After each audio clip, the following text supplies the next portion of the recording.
Hem contemplat Jesús el darrer dia de la festa dels tabernacles. Tot dret crida, si algú té set, que vingui a mi i que begui. Com diu l'Escriptura, naixeran rius d'aigua viva de l'interior del qui creu en mi. Es referia a l'Esperit Sant. La vinguda de l'Esperit és una manifestació divina en la qual el vent i el foc ens recorden la transcendència de Déu. Després de rebre l'Esperit, els deixebles parlen sense por. A la celebració eucarística de la vigília veiem l'Esperit com un riu interior d'aigua viva, com ho fou el sí de Jesús, i alhora descobrim que també en l'Església és l'Esperit aquell que infon l'autèntica vida. Sovint ens referim al paper de l'Esperit en un nivell personal.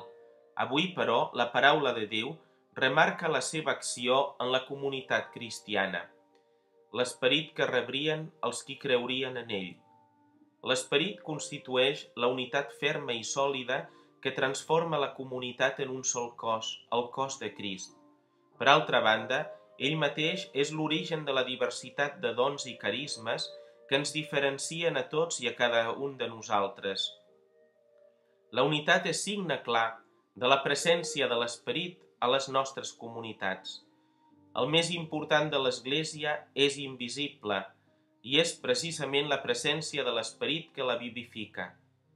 Quan només mirem l'Església amb ulls humans, sense fer-la objecte de fe, caiem en l'error, perquè deixem de percebre-hi la força de l'Esperit.